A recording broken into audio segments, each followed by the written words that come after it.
정말 황당한 일이 있어서 여러분들께 제 이야기를 허심탄회하게 한번 털어놓고자 하는 마음으로 이 채널을 찾아왔어요. 사람 속을 정말 들여다봐도 시커먼 색이라 모르는다는 말이 딱 들어맞는 일이 저에게 찾아올 거라는 상상조차 하지 못했으니까요.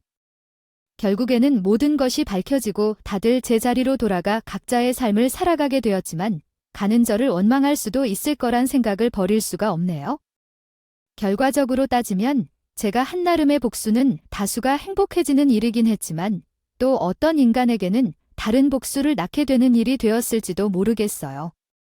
나쁜 마음을 먹기 시작하면 한없이 나빠지기 마련이라고, 제가 겪은 일 역시도 나쁘게만 생각하면 한없이 나빠질 수 있는 일이라고 느껴집니다.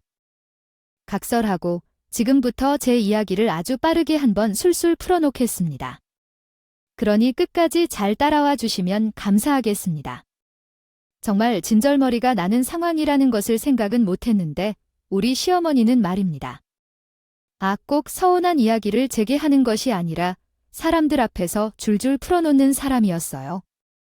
한마디로 저와 이야기를 잘 푸는 상황임에도 불구하고 꼭 사람들이 있는 자리에서 저에 대한 서운한 감정을 토로하는 거예요. 그 자리에 제가 없으면 또 몰라도 제가 있는데 앞에서 대면서 제 이야기를 하면서 구박을 주시니까 대들거나 말로 응수하지도 못해요. 그냥 제 얼굴만 붉어지고 한두 번은 정말 서운하셨으면 저러나 싶어서 넘어가려 했는데요. 했지만 이것은 매번 반복되는 일이라서 저도 진짜 짜증이 나서 코웃음이 터져나오곤 했습니다. 그러니까 내가 다른 것은 모르겠지만 술만큼은 정말 빨리 보고 싶거든. 결혼식이 끝나면 더 볼 게 없이 먼저 아이를 품고 돌아가도록 노력해야 해. 회임은 베이비라고 하니까 그 신혼여행을 가서 빨리 아이를 가질래. 우리 아직 식도 올리기 전인데 왜 이런 얘기를 해. 그리고 요즘은 신혼을 연쯤 즐기고 아이를 낳는 게 대세라던데.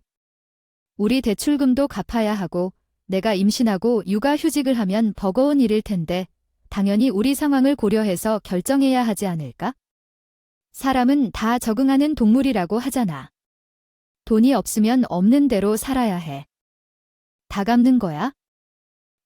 다들 똑같이 갚는 건데 무슨 요인이 다른 게 몰라도 내가 손주는 엄청 게 기다리고 있으니까 잔소리 말고 애부터 알 생각을 해. 제가 아이를 낳으려고 결혼하는 것도 아닌데 왜 그렇게 손주 촬영을 하세요? 부담스러워요. 저희 부부에도 계획이 있으니까 그냥 기다려주세요. 그리고 아이를 가지겠다고 마음만 먹으면 덜컥 애가 생기는 것도 아닌데 그게 제 마음대로 되는 건가요? 그럼 이 세상에 나만 불인 부부도 없어야죠. 어머, 무슨 몸에 문제라도 있는 거니? 갑자기 난임의 부임을 왜 걸고 넘어져. 결혼 전에 검사라도 했어야 하는 거 아니야? 우리 집 대가 끊기는 건 용서할 수 없다. 저 아무 문제도 없고 이상도 없어요. 그냥 비유를 한 거예요. 아무튼 우리 부부의 새로운 삶은 우리가 세운 대로 진행하겠습니다. 그러니 그에 따라 이해해 주시기 바랍니다.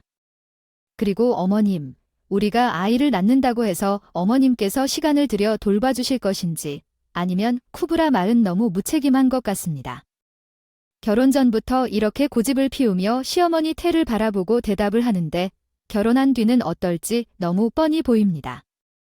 며느리가 상전이더라도 내 손주 빨리 가지라는 말도 못하는 사람이라니 내가 손주한테 무리를 하는 거 아닌가요? 아주 키도 못 펴고 살겠다니 우리 아들은 어떻게 되는지 걱정이네요. 아직 결혼 생활을 시작도 안 했는데 그렇게 부정적으로만 이야기하시니 너무 서운합니다. 아이는 천천히 생각해 보겠습니다. 절대 가지 않겠다는 말이 아닙니다. 그러니까 어머님께서도 우리 부부가 제대로 부부로서의 화목한 삶을 누릴 수 있도록 축복만 주시면 충분합니다. 아이를 두러 함께 살아가는 것보다 더 큰 축복이 어디 있겠습니까? 축복을 받고 싶다면 축복을 받을 자격을 갖춘 후에 구체적으로 축복을 바라는 것이 맞습니다. 제가 원하는 바를 말하자면 예를 들어 시어머니께서는 결혼 전부터 제게 아이를 가지라고 꾸준히 조언해 주셨고 결혼 이후에는 아이를 기다리며 준비하라며 매일 같이 전화로 물으셨습니다. 서로 다소 민망할 수 있는 주제이지만 시어머니께서는 부끄러움 없이 남편과의 관계를 언급하시며 직접적으로 물어보셨습니다. 이런 점까지 신경 써주시는 시어머니께서는 과연 얼마나 털털하신 분인지 궁금하기도 합니다. 이러한 일은 제 생각에는 정말 예기치 못한 일이었으며 시어머니에게서 오는 이러한 직설적인 대화는 놀라운 경험이었습니다. 개인적인 일이 있었거든요. 자기 아들 부부의 생활에 대해 궁금해할 필요는 없다고 생각했는데 저는 그저 시어머니가 하는 말을 듣고 넘기며 살아왔어요. 그러나 제가 무시를 한다고 해서 지울 시어머니가 아니고 우리 시어머니는 작전을 바꾼 모양이더라고요. 남들 앞에서 제 흉을 드러내기 시작했죠. 한 번은 친척들의 잔치가 있어서 온 가족이 한자리에 모이게 되는 일이 있었어요. 일가 친척들 전부가 모이는 자리였기 때문에 저와 남편도 빠질 수가 없었어요. 게다가 그것이 결혼 후 처음 있는 가족 행사여서 제가 빠지면 이상하게 비출 것 같아서 회사에 반차를 내고 참석하게 되었어요. 남편은 회사 업무가 저보다 일찍 끝나는 편이라 퇴근을 하고 바로 잔치 자리에 있는 중이었어요. 오겠다고 했고요. 그러니까 저 혼자서 일단 시어머니를 모시고 그 자리에 나가게 되었죠. 친척들이 다 같이 모여서 안부 인사도 나누고 같이 밥도 먹고 차도 마시고 하고 있는데 우리 시어머니가 글쎄 저를 한번 쓱 보더니 갑자기 한숨을 쉬었어요. 아니 아들 장가까지 보내서 이제 큰일은 다 치른 사람이 왜 그렇게 한숨을 쉬고 살아요. 이제 걱정거리 하나 없겠구만. 며느리 봐 아이 떡소리 나게 생겼잖아. 이게 다 축복받은 일 아니겠어? 자식 새끼 다 키워서 장가 보냈으니 이제 며느리한테 다 맡기고 노만 즐기면 되겠구만.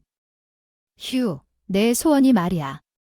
떡두꺼비 같은 손자의 공주 손녀 보는 건데. 아, 우리 며느리는 아이 가질 마음이 없고 하니 내 얼굴에 주름만 늘어나지. 뭐야, 아이고. 며느님 정말 아이나 생각이. 요즘 말인데 그 뭐야 부부가 없어 결혼을 한 둘이서만 평생 산다는 게 딩크팅크나 그게 아니라고요. 우리가 하려는 게 당장 아이를 가질 마음이 없다는 거예요. 신혼을 조금 즐기고 대출금을 갚아 나가서 천천히 아이를 낳을 생각이에요. 아직은 우리 나이가 젊어요. 젊을 때 돈을 벌어 저축해야 한다고 생각하지 않으세요? 아이를 키우면 돈이 많이 든다는 말이 맞긴 한데 그런 생각이 문제라고 할게요. 아이를 빨리 가질 뿐 아니라 어떻게든 돈을 벌어 살 생각을 해야죠. 그렇게 잘 빌지 말고 미루지 말고 애들이 대학에 다니는 건 어떡할지 생각해야죠. 다 빠질 것 같은데 자식들이 결혼하게 되면 돈이 몇 배로 드는 걸 알아요. 아무것도 모르는 사이에 키워야지. 그래 맞아요. 그거도 맞긴 한데 그래도 결국 다 그 아이들끼리 결혼하는 삶을 살게 되겠죠. 생각 있느냐 없느냐 따지고 봐서 애를 낳고 놀다가 애를 낳아야 한다고 하는데 청춘일 때는 빨리 나와서 키워야 애도 건강하고 힘도 넘칠 것이다. 그리고 요즘은 저출산 시대인데 말도 많지 애부터 키워야 한다고 생각을 하는 것이 애국하는 일인데 애국심도 없는 건지 뭔지 애나 생각을 하지 않고 돈만 벌어들이며 지내고 있고 우리 부부도 생활비를 줄이고 대출을 빨리 갚아서 아이를 빨리 키우려고 준비를 하고 있는 중이에요. 이야기는 누가 못하니 너희들은 무슨 다음 휴가에는 해외로 가겠다는 이야기를 들었다. 여행할 돈은 있지만 애를 키우는 돈은 없느냐. 요즘은 돈이 없어도 자녀들이 잘 크는 방법이 있단다. 예전에는 다 같이 돈이 없는 시절에 통했던 말이었지만 요즘은 돈 없이 어떻게 자녀를 키우느냐. 다른 사람들이 학원에 다닐 때 우리 아이만 집에 있는 줄 알았는데 당장 내 삶이 안타깝지 않을까요? 적어도 우리 부모님은 돈이 있으니까요. 아이도 다양한 경험을 하면서 자라고 하는 거 아닌가요? 가난한 집의 사람들이 자녀를 키울 때 고령이 되면 누가 부양해줄지 걱정하며 나름의 이유로 아이를 낳으라는 말씀인가요? 어머님, 그런 걱정 때문에 우리가 자식을 낳아야 한다는 것이 이상한 이유 같아요. 우리 아이가 모든 노인들까지 부양해야 한다는 얘기일까요? 다가오는 세대에 대한 우리의 걱정 때문일까요? 제가 말하길 아이를 낳아야 가족이 단단히 뭉쳐 화목해질 거라고 생각하는데 요즘 어린 친구들은 서로를 잘 붙잡고 있지 않나요? 알아서 잘 다니기 때문에 아들 하나, 딸 하나 나와서 온 가족이 서로 보듬고 살면 얼마나 좋을까요? 아이들 많이 낳는 게 그렇긴 하죠. 요즘은 모두 해도 하나밖에 나오지 않아서 외로워서 어떡하나 싶기도 하다니까. 이왕에 낳을 거면 둘셋이 나와서 북적북적하게 시끄럽게 살아야 좋을 텐데요. 하나만 나오면 잘 키울 생각 말고 둘셋이 나와서 효도하면서 살아야 해요. 외로운 노인들에게 아이들의 웃음소리가 위로가 되는 것도 없으니까. 아, 저야 형편되면 그렇게 하고 싶지만 저희 부부는 돈이 뻔한데 욕심만 가지고 그렇게 할 수 있을까요? 현재 상황을 고려해야죠. 지금 당장은 우리 허리띠 졸라매도 아이의 분유값, 기저귀 값 등을 감당할 수 없어요. 허그, 그냥 돈 타령만 해서는 나의 50을 넘어서도 아이를 낳을 수 없다는 소리만 하게 될까 봐요. 어떻게든 키워나가야 하는 법인이 되어버렸지만 내가 엄청나게 한숨을 쉬고 있어. 그래서 우리가 아이를 낳게 된다면 어머님이 완전히 돌봐주시겠죠. 제 부부는 둘 다 일을 하면서 살아가는데 문제없게 아이를 키우셔야 한다면 곧 나가야 해요. 내가 창피해져서 아이를 24시간 보살피는 게 어떻게 가능한지, 그리고 아이는 엄마에게 키워져야만 안정이 되는 법이라고. 애착관계는 그냥 있는 게 아니라고 알아요. 아빠와의 연결은 되어 있지 않아도 엄마와는 형성돼야 하는 거예요. 그러니까 당연히 아이는 엄마가 키워야겠죠. 어머님이 지금부터 아이 보는 거 도와주지 않겠다고 하시지만 제가 누구를 믿고 아이를 낳고 키울까요? 아이 때문에 일을 그만뒀다고 하신다면 우리 부부가 하든 말든 상관없습니다. 알아서 하실 테니까 그만 상하시고 조금 기다려주세요. 아, 보니까 우리 모시님은 말이 조금 거칠게 나오는 경향이 있네요. 시어머니가 이렇다 저렇다 말하면 네 하면 되겠죠. 계속해서 그런 식으로 대답하지 말라고 그래요. 요즘 사람들은 할 말 못할 말 다 입 밖으로 꺼낸다고 하는데 정말 그런가 봅니다. 내 눈으로 보니 그 말이 진짜인 것을 알겠네요. 정말로 그러시다는 거군요. 제가 며느리에게 완전히 죽어서 사는 단이라 해서 무서워서 어디서라도 말도 못 꺼내겠어요. 그러니까 자네들이 제 편을 들어주니까 이럴 때나 한번 핀천해주는데 요즘은 시어머니가 시집살이를 시킨다는 말은 다 거짓말이에요. 며느리의 눈치를 보며 구박을 받는 시대에서 어떻게 시집살이를 시킬 건지 이해가 안 가네요. 그러니까 저렇게 말하면서 꾸준히 하는 며느리를 만날까 봐 무서워서 어디 아들이나 낳을 것 같아 마음이 편한 거야. 고개 먹고 시어머니와 잘 지내야겠다고 생각해야지. 완전히 변해버린 며느리를 보니 속상하더라고요.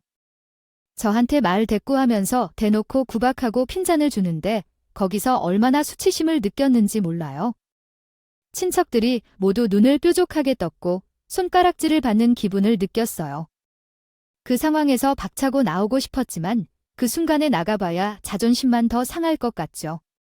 결국 남편이 와서 앉아있지만 불편하게 잔치가 끝나고 집으로 돌아오는 길에 남편에게 털어놓았어요.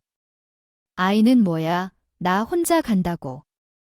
부부는 서로 상의해서 결정하는 게 맞는데 예나 배나 하는 어머님 때문에 지쳐 죽을 것 같아.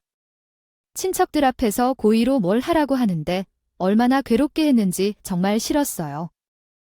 몰라, 이렇게 내가 천대를 받으면서 시집살이를 겪어야 해. 이제 봐야나 앞으로 친척들 모이는 자리에는 안 갈래.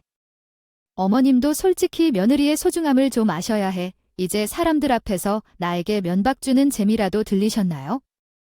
아유, 앞으로 나 안 가. 남편은 본인이 늦은 시간에 있었던 일을 다른 친척에게 전해 들으면서 제가 안 가겠다 선언을 한 모습에 별말을 하지 못하고 고개를 끄덕였어요. 아무래도 결혼한 지 얼마 지나지 않아서 이런 일을 겪어서 남편도 저에게 미안한 마음이 들긴 했겠죠. 그런데 더 열이 받는 건 그쪽을 저에게 주고 나서 따로 저에게 아이에 관해서 아무 소리도 안 하고 있었다는 거예요. 아니, 남들 앞에서는 그렇게 쟤를 낳아라, 애국을 해라 말도 안 되는 소리를 하더니 정작 저한테는 아무 소리도 하지 않고 있는 것이 괴롭더라고요. 거기에 그 일에 대해 미안하다는 사과도 없이 입을 싹 씻는데 제가 먼저 시어머니께 사과해야 할 것 같았어요. 앞으로는 그런 자리에 나가지 않고 모른 척 지내야겠다고 생각했죠.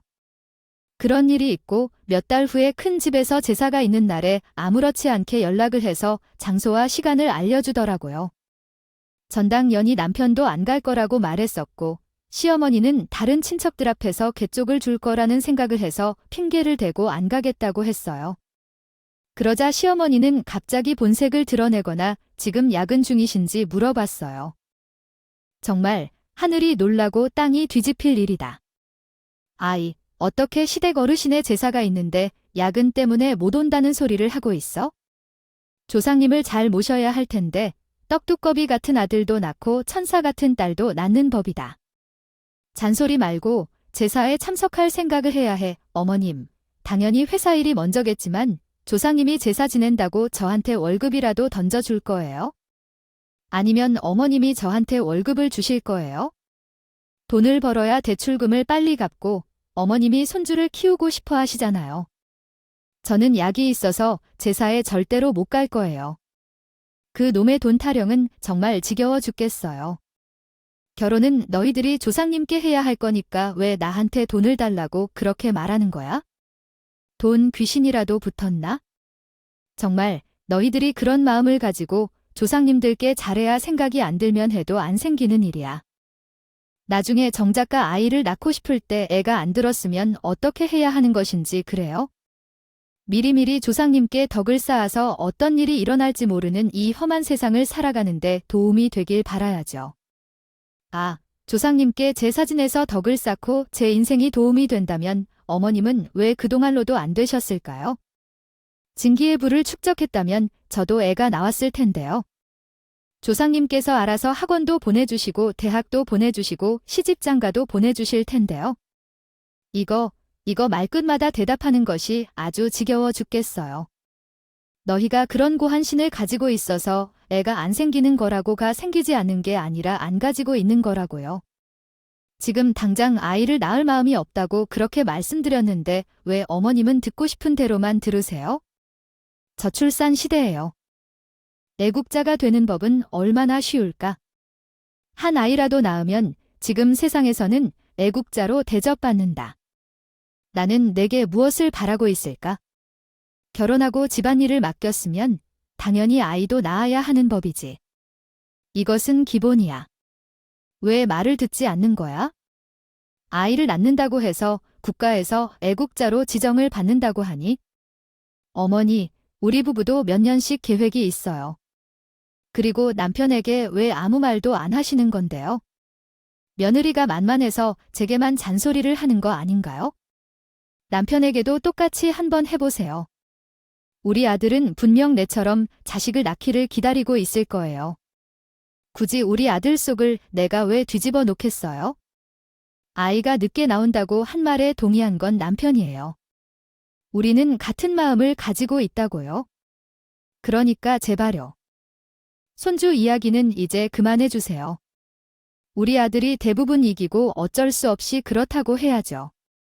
우리 아들이 밥을 먹지 못하고 지내는 건 아니잖아요. 아차, 내 속이야 참. 저는 속에서 열받아서 시어머니와 대립한 후 연락을 끊었고 당연히 제사에도 참석하지 않았어요. 나중에 편에게 전해 들은 말인데 시어머니는 큰 집에서 제사를 지나가는데 많은 음식들을 차리고 제사가 끝나면 피곤해서 누웠다고 하더라고요. 그 많은 것을 다 제게 떠넘기려고 하다가 결국 자기한테 돌아가 버리고 말았지요. 오랜 시간 동안 시어머니와 대립하며 지냈지만 남편에겐 남동생이 하나 더 있었어요. 제게는 서방이 범생을 하다가 여자친구를 만나버려 처음으로 방해를 받았어요. 갑자기 결혼하고 싶다며 어제 여자를 만나고 시댁이 찾아온 건데요. 그날은 남편이 부탁을 해서 어쩔 수 없이 시댁을 그만 발걸음을 한 날이었습니다. 서방님이 여자친구를 데리고 와서 결혼하겠다 하니 저도 깜짝 놀랐어요. 보통은 미리 약속을 하고 밖에서 만나잖아요. 서방님이는 그런 생각도 없었나 봐요. 다급하게 시댁에 여자친구를 데려온 것이죠. 아무튼 시어머니께 인사를 드리러 온 동서들이 고개를 숙이고 반갑다고 말하자 여자가 시어머니를 봤는데 놀라서 서로 눈이 마주쳤다. 그 눈치를 보고 둘 다 서로 약간 놀랐나 봐요. 그 순간에 둘 사이가 알고 계신 건가요? 하는 생각이 들 만큼요. 시어머니는 살짝 굳어가는 표정을 지으시고 동서도 놀라는 표정을 지으니까 참견해서 물었죠. 두 분이 혹시 서로 알고 계신 건가요? 사이냐, 왜 서로를 보고 놀라는 것 같냐고 말했더니 시어머니가 갑자기 저를 뾰족한 눈으로 바라보면서 아니라고 말했어요. 내가 그저 젊고 예쁜 아가씨를 어디서 모아서 하겠냐? 그냥 내가 알고 있는 사람의 옛 모습이랑 닮았을 뿐이니까 순간 놀랐던 것일 뿐이다. 제 친구 딸인 줄로 아는 줄 알았고, 저도 어머님이 너무 좋으셔서 깜짝 놀란 거예요. 오늘 처음 뵙는데도 평생 가족으로서 친근함을 느낄 수 있어서 놀랍네요. 두 사람 모두 처음 보는 사이라고 말했는데 그냥 그런가 싶어서 말이죠. 그리고 서방님이 결혼을 하고 싶다고 말했고 시어머니는 약간 어물쩡한 모습을 보였지만 크게 반대하는 듯한 행동은 보이지 않았어요. 두 사람이 거의 통보하는 듯이 결혼을 하겠다고 말했어요. 트집을 잡아도 남을 시어머니는 가만히 계셔서 저는 신나게만 보이려고 노력했습니다. 어쨌든 서방님과 제가 결혼을 준비하던 중에 예상치 못하게 저에게 천사가 찾아왔어요. 드디어 임신이 되었거든요. 우리 부부가 임신을 계획하고 있던 것은 아니었기 때문에 갑자기 찾아온 이 변화에 놀랄 수밖에 없었습니다. 처음에는 감기에 걸린 줄 알았었죠. 월경이 몇 주째 없어져 이상하다고 생각해서 임신 테스트를 해봤더니 선명한 양성이 나와서 놀랄 수밖에 없었어요. 결국 남편에게 알렸고 함께 산부인과를 찾아가서 초음파를 찍었더니 정말 새 생명이 있는 것을 확인했습니다. 뱃속에 자리를 잡았다는 것을 알게 되었을 때 양가에 바로 알렸는데 시어머니가 소식을 듣고 나서 저에게 연락했어요. 정말이라도 침을 튀기듯 하며 이야기를 했더라고요. 이렇게 함이 정말 잘했다. 결혼하고 나서 내가 제일 잘한 일이 바로 임신한 것이다. 그렇게 내 속을 썩기도 하며 임신할 거면서 왜 그랬니? 내가 제 말을 듣고 임신 준비를 했다면 내가 그렇게까지 잔소리를 할 필요도 없었을 텐데. 아무튼 축하한다. 임신 소식에 친척들부터 시부모님까지 저에게 관심을 온통 쏟아부었는데 그것이 오히려 동서에게 미안한 마음으로 다가왔어요. 서방님과 동서가 결혼에 관심이 쏠리면서 제가 임신을 하게 되어 모두가 저에게만 관심을 쏟았어요. 동서에게 결혼 준비는 알아서 잘 하라는 식으로 말을 했는데요. 그래서 동서가 입을 삐쭉 내밀면서 서운함을 토로해도 제가 할 말이 없었어요. 시기가 그렇게 맞물릴 줄은 상상도 못했으니까요. 동서도 언제까지 저에게 꽁 있을 수는 없는 일이고 제가 원해서 노력해서 아이를 그 시기에 가졌다는 게 아니라는 걸 잘 알고 있어서인지 축하를 해주더라고요. 이게 진심인지 아닌지는 모르겠지만 축하를 해주는데 스릴 사람이 어디 있겠어요. 고맙다고 했죠? 하지만 하늘도 무심하시지 제가 임신을 한 지 3개월 됐을 때 아이가 유산이 되었다는 소식을 듣게 되었고 저는 정말 모든 것이 무너지는 기분이 들었습니다. 아이를 가지려고 노력한 것도 아니었고 정말 우연치 않게 생긴. 어린 시절에도 지친 적 없던 지경에서 유산을 경험한 것에 대해 마음이 아프고 우울함을 겪으며 이별의 아픔으로 눈물이 나며 세상을 볼 수 없을 정도로 슬퍼했습니다. 그런 상황에서 아이가 안쓰러워서 어떻게 해야 할지 몰랐고 하루 종일 마음이 아프니 가족들도 나를 걱정해주며 곁을 떠나지 않았어요. 하지만 그 아픔에 신경도 쓰지 않는 듯 시어머니는 유산의 책임을 전적으로 저에게 돌리기 시작했어요. 밖에서 뭐다 하고 다니면서 아이를 낙태시킨 결과라도 임신했다면 제대로 케어를 해야지, 일하러 다니고 다닐 게 아니라 집에서 엄마로서 임신을 챙길 생각을 해야지 하는 식의 이야기였습니다. 그 말에 제대로 자리를 잡지 못하고 허무하게 떠나간 아이의 상처가 너무 아프고 억울하게 느껴졌습니다. 소리를 하시다니 병원에서 산모일 거나요? 저 때 유산도 많이 일어나는 시기에 있어서 그저 아이가 자궁의 자리를 제대로 잡지 못해서 생긴 일인데 왜 우리 와이프를 탓하고 계신 건지요? 엄마, 정말 이런 식으로 말씀하시면 우리 얼굴 다시는 못 볼 거예요. 왜 나를 협박하고 계신 거예요? 내가 잘못한 말을 한 것 같아요. 미리미리 몸조리를 잘 챙겨놓고 자궁을 튼튼하게 관리만 했었는데라면 지금 같은 일이 왜 생겼겠어요? 왜 아이가 제대로 자리를 못 잡은 이유가 뭘까요?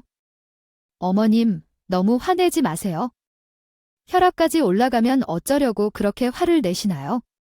손주를 보고 싶은 마음은 제가 누구보다도 잘 알아요. 어머님, 걱정하지 마세요. 꼭 결혼한 후에 제가 어머님께 떡두꺼비 같은 손자를 안겨드리겠어요. 네, 둘째야. 내 마음도 그러니까요. 우리 하나도 이해해주는 사람은 우리 여성가족 중 둘째 며느리 뿐이에요. 첫째 며느리는 참 고집센 사람으로 나처럼 얼마나 손녀를 만나고 싶다 해봐도 듣지를 않네요. 우리는 어머님의 바람에 따라 아이를 가질 생각이에요. 안정된 가정을 유지하려면 집안에서 아이 울음소리가 들려야만 해요. 그래야 진정한 가정의 느낌이 들거든요. 아이를 많이 키우고 싶어하는 마음도 있어요. 마음을 다 돌보아주는 며느리가 와서는 얼마나 기뻐할지 모르겠네요. 진정한 행복이 무엇인지 모르고 자기들 재미에 빠져 바쁜 것들만 보는 사람들과는 다른 차원이에요. 그러니까 제가 아이를 낳게 되면 어머님께서 제 아이를 누구보다 사랑해 주셔야 해요. 그만큼 어머님 마음을 잘 아는 며느리도 없을 테니까요. 그런 찬사를 하니까 내가 항상 달콤하게 죽는 거야? 누구보다 잘 아는 것이 네가 손주를 안을 때 더 기쁠 것이라고 생각해. 제 병실 앞에선 둘이 아주 친한데 남편이 얼굴까지 들고 나가라는 축객병을 내렸대요. 끝까지 시어머니가 이야기하며 나갔는데 동서의 손을 잡고 나가면 애를 내보면 사후조리원도 도와주고 유크용품도 살펴준다며 죄를 덮어주더라고 해. 유산을 원하지 않았는데 시어머니에게 그런 탓을 받아 나오니 너무 우울해져서 힘들었어요. 마음이 회복되기 전에 몸약을 대충 끝내고 회사로 돌아와야 했어요. 동서는 결혼 준비를 본격적으로 시작했는데 아는 사이로 옆에서 조용히 관심을 두며 지켜보니까 영웅처럼 느껴졌어요. 상황이 이상하게 흘러가더라. 동서가 대놓고 시어머니에게 지거 해달라, 저거 해달라 하면서 요구를 하는데 시어머니는 찍소리도 못하고 전부 동서가 원하는 대로 처리하고 있는 것 같아요. 아무리 생각해봐도 시어머니가 도와줄 것 같지는 않아요. 아마님 집에서 살기 위해 돈을 좀 봐주실 수 있을까요? 저희가 대출금으로 집을 살 것이기도 한데 돈이 부족한 상황이고 대출 이자도 부담스러워요. 적당히 도와주시면 숨통이 좀 튀겠어요. 그리고 제 생각이기도 하지만 돈이 부족한 경우도 있었어요.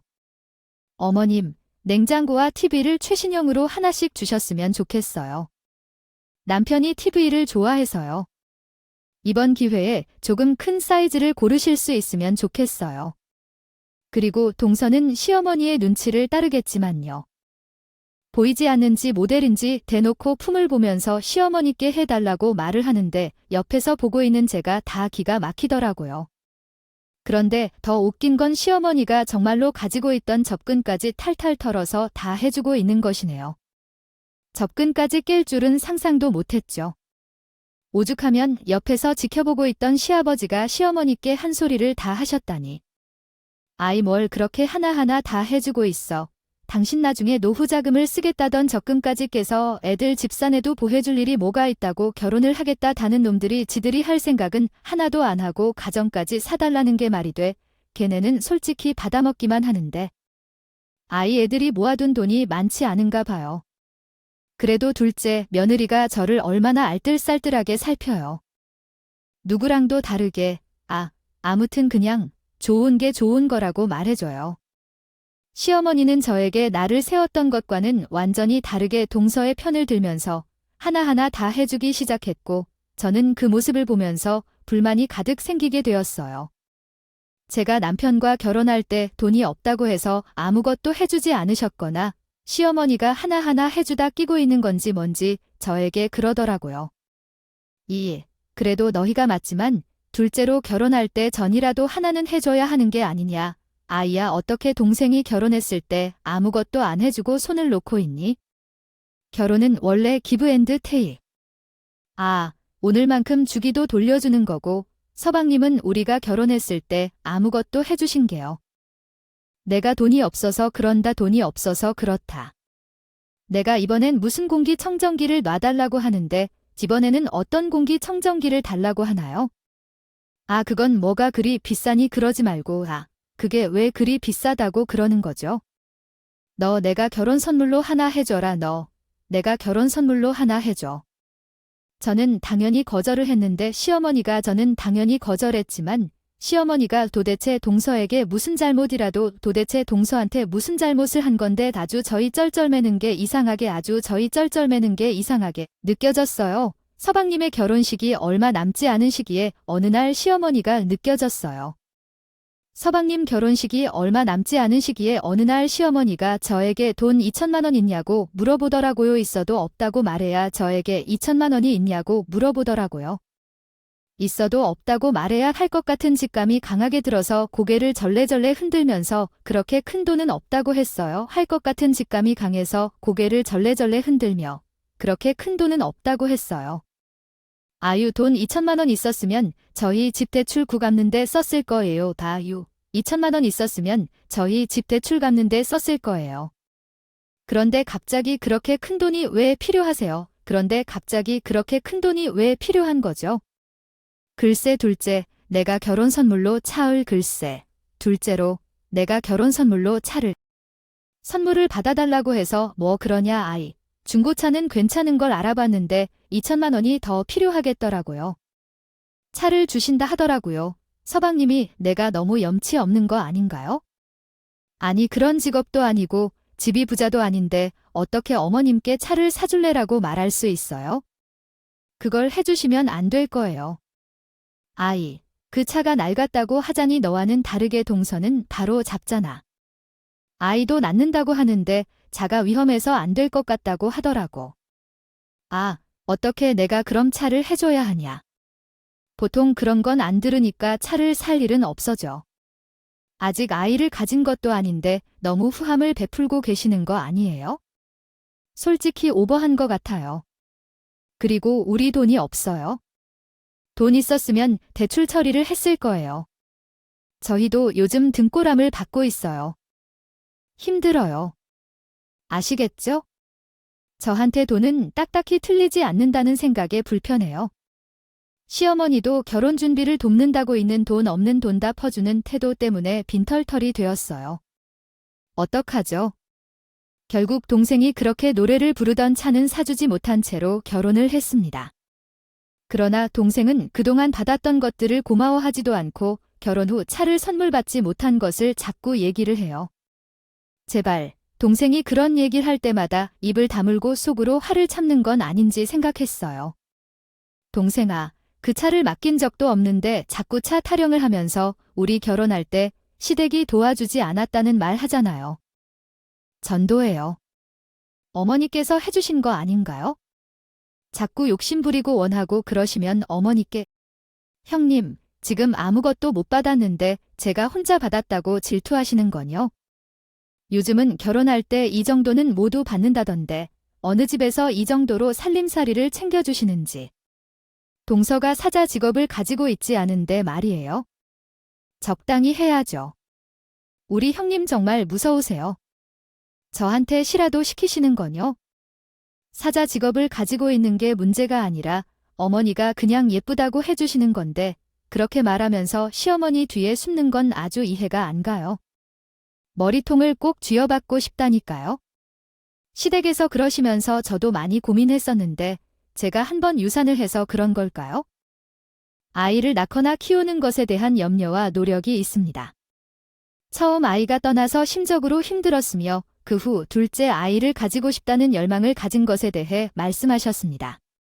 그러나 둘째 아이까지도 제 곁을 떠나가면 어떻게 될지 걱정이 많이 들었고 노력했지만 잘 이루어지지 않아 스트레스를 받고 있다는 사실을 시아버지, 시모더도 잘 알고 계시다는 말씀이신 것 같아요.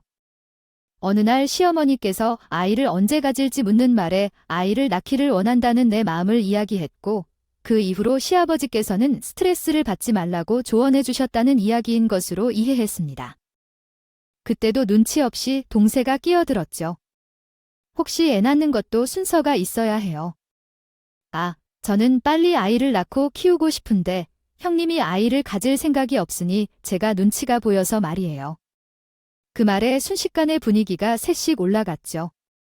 근데 시어머니가 또 거기서 동세의 말에 한마디를 더하는 겁니다. 애 낳는 순서가 어디 있어?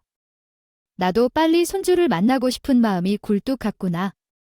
첫째, 내가 혼자 생각이 없다고 스트레스를 주지 말라니까 아이 무서워서 말을 꺼낼 수가 있어야지. 나한테는 내밖에 없으니까 너희가 하루빨리 우리 품 안에 어린아이를 안겨줬으면 좋겠구나. 저랑 남편의 얼굴이 싸늘하게 굳어져서 아무 소리도 하지 않고 있으니까 시어머니가 갑자기 버럭했습니다. 그동안 동생이 많이 생겼던데요. 겸사겸사 처음부터 먼저 가망이 있었다고 생각하고 이후에 나와곤 하나요. 저는 그런 의견과 발상껏 우려가 드는 나름 돌아보며 끝내지 몰라서 정리를 했어요. 어느 날 동서가 드디어 임신했다는 소식이 집안에 전해지게 되었습니다. 시댁은 당연히 기쁨으로 가득 차게 되었어요. 저는 동서를 특별히 좋아하지는 않았지만 아이를 가질 수 있는 것은 큰 축복이라고 진심으로 말했어요. 형님, 혹시 제가 먼 아이를 임신했다고 질투하시거나 그러시진 않겠죠? 우리 아이가 무사히 건강하게 태어날 수 있도록 형님이 기도 좀 해주실 수 있을까요? 재수 씨, 그 말이 좀 이상한데요. 우리 아이가 잘못되었으면 좋겠다고 기도라도 올리시려는 건가요? 우리 아이는 기도 속에서 잘못된 것인가요? 어머, 아주버님, 왜 그렇게 흥분하시고 그러세요? 보통 아이가 건강하게 태어나기를 기도해 주신다고 하니까 그 말씀을 드리신 거 아닐까요? 아주머니 말로 제가 임신했어서 질투하시는 거예요. 장남보리밥. 아들이고 정말 속상하네요. 그런 일이 있고 일부러 동서와 시어머니랑 연락을 뜨문뜨문하고 지냈는데 한 8개월쯤 지나고 사고가 생기게 되었어요. 제가 택시를 타고 이동을 하던 중에 반대편 음주운전 차량이 택시를 정면으로 들이박았고 저와 택시기사는 나란히 구급차에 태워져 병원에 실려가게 되었어요. 상당히 큰 사고였지만 안전벨트를 맨 덕분에 목숨을 건지게 되었죠. 하지만 전치 16주의 골절 사고를 겪게 되었어요. 음주운전 차량 주인은 이번이 벌써 3번째로 낸 음주사고였고 합의를 제대로 하지 않으면 무조건 징역을 살게 되는 상황이었어요. 합의금으로 몇천만 원이라도 주겠다고 형량을 줄이기 위해 계속해서 병원을 찾아와서 저와 남편에게 빌었지만 저와 남편은 합의를 해주지 않는 상황이었어요. 돈을 더 달라는 것은 아니었고 음주운전이 3번째니까 흉을 살려 반성이라도 하길 바랐을 뿐이죠. 그래서 2번 다시는 같은 실수를 반복하지 않을 거라고 생각했거든요. 제가 병원에 입원해 수술을 하고 회복하는 동안 동생은 출산을 해서 조리원에 있었고 저는 병원에 있어서 동생에게 가보지는 못했지만 이야기만 전해 들었어요.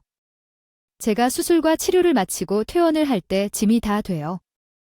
동생은 집으로 돌아가서 아이를 키우고 있었어요. 병원에 있는 시간이 너무나도 지루해서 퇴원하는 날짜만 숨꼽아서 기다리고 있었죠.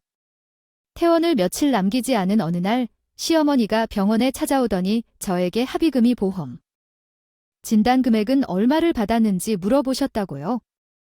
저는 골절로 인해 수술을 받아야 했고 병원 원비가 만만치 않았어요. 시어머니가 금전적인 도움을 주실까 하여 일단 손사래를 쳤어요. 어머님, 괜찮아요. 보험회사에서 진단금이 상당한 것으로 알려졌고 실비보험을 가입했었어요. 합의금은 아직 받지 않았는데 상대방이 2천만 원을 요구하고 있는 것 같아요. 그래서 진단비와 합의금을 합치면 대략 3천만 원 이상이 될 것 같습니다. 아마 그렇지 않을까요? 그래도 미리 보험에 들어놓은 것이 잘된 일 같아요. 헛돈으로 생각했는데 이렇게 큰 도움이 되다니 몰랐어요. 정말 잘 됐네. 네가 마무리하고 실비의 수술비와 이례적 비용도 나을 텐데 여유가 조금 생길 것 같지 않겠니?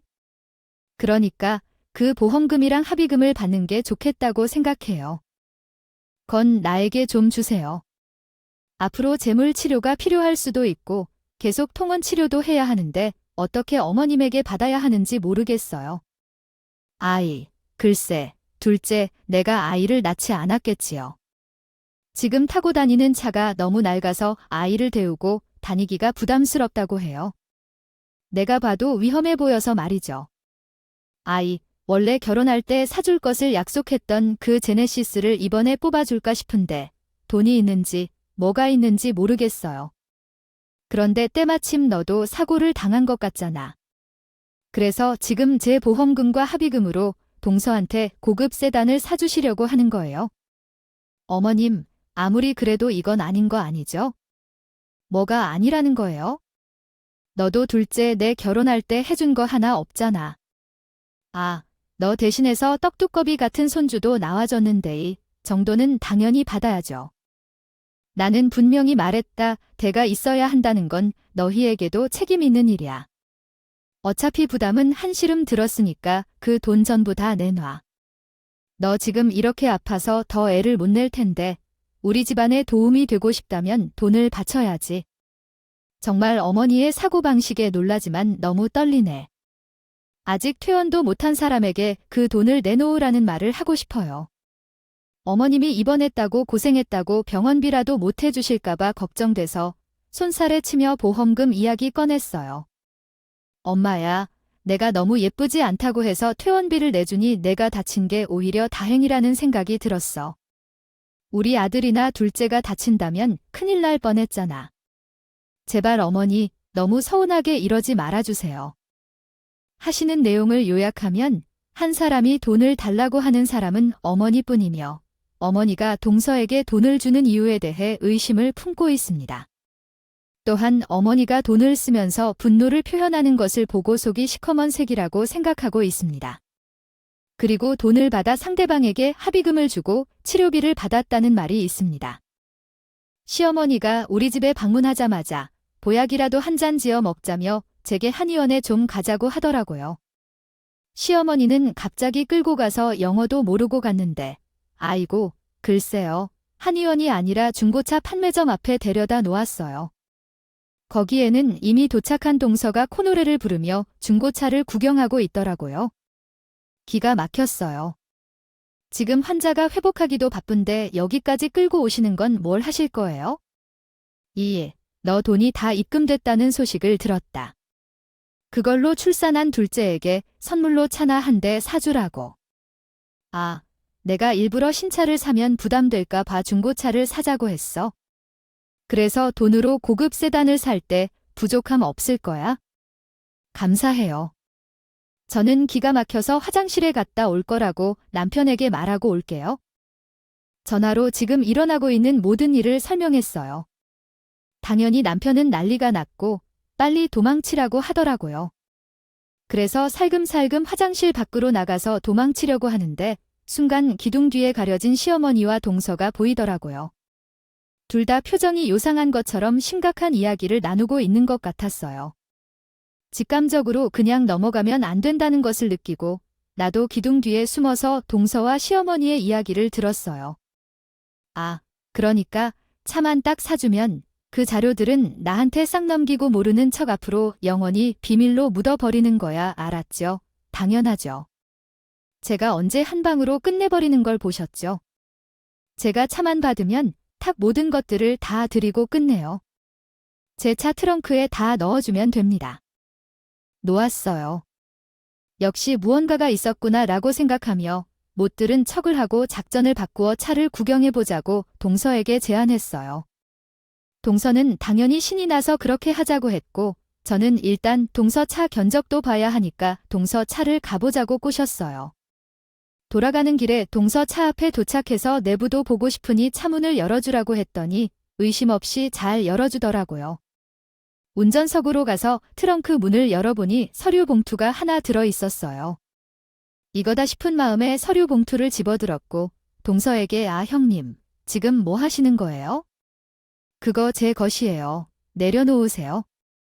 돌려주세요. 하며 서류 봉투를 열어서 안에 있는 것들을 쏟아내니 프린트된 종이들이 나왔어요. 나오는데 여기서는 CCTV 사진들과 호텔 숙박 기록 등이 포함되어 있습니다. 제가 주워서 보려고 하니까 동서랑 시어머니가 난리를 치며 빼앗으려고 하는데 겨우겨우 한 장을 손에 들고 확인했습니다. CCTV 화면 속에는 시어머니가 남자와 팔짱을 끼고 호텔 프론트에서 체크인인지 체크아웃인지 하는 모습으로 추정되는 것이 찍혀 있었어요. 동서가 호텔에서 일을 했다고 했었죠. 그 호텔에는 시어머니가 주요 고객으로 지내온 남자였거든요. 동서가 결혼한다는 소식을 전하러 간 그날 시어머니와 동서는 서로로 알아보게 됐어요. 그래서 동서가 그동안 그 사건들을 핑계로 시어머니를 떠나게 하는 중이었고 신혼집 비용부터 가전제품까지 시어머니에게서 찾아내고 있었던 거야. 이게 다 무슨 일인지 어머님, 그동안 아버님 몰래 바람을 피우고 있었던 거예요. 이게 전부예요. 아이고, 내가 그렇게 조심조심 돈까지 쓰며 입을 틀어막고 있었는데. 첫째야, 내가 그 사람이랑은 얼마 전에 다 정리했어. 앞으로는 절대로 바람 같은 거 피울 생각도 없고 말이야. 그러니까 한 번만 나를 봐주면 안 되겠니? 아, 우리 여자들끼리 비밀로 하자. 너희 시아버지가 알면 난 정말 큰일 날 거야. 아, 돈 한 푼 없이 쫓겨나게 될 거야. 사실 그동안 시어머니가 모았던 적금을 모두 동서에게 쏟아부었기 때문에 시어머니는 실질적인 재산이 하나도 없었어. 시아버지가 되어 있었고요. 시어머니는 시아버지에게 이혼을 당하면 혼자서 아무것도 할 수 없을 거라는 건 분명해. 그래서 돈을 포기하고 살아야 했어요. 자연스럽게 다듬어 본 내용은 다음과 같습니다. 시어머니가 어떻게 그런 일을 했겠냐며 잘못이 있다고 비난했지만 이건 좀 극단적인 행동이었다. 동서도 여기서 잘못된 사람이 아니다. 이런 사실을 이용해 시어머니를 비방하다니 너무하지 않나요? 이 일을 그냥 넘겨도 되는데 왜 돈을 받아야 하는지. 공갈 소송이 담길 수도 있어. 소중한 어머님의 도움을 거부할 필요는 없지만 공갈에 이용당하면 상처받을지도 몰라. 이에 말을 꺼내고 싶지 않아 입만 다물고 있다.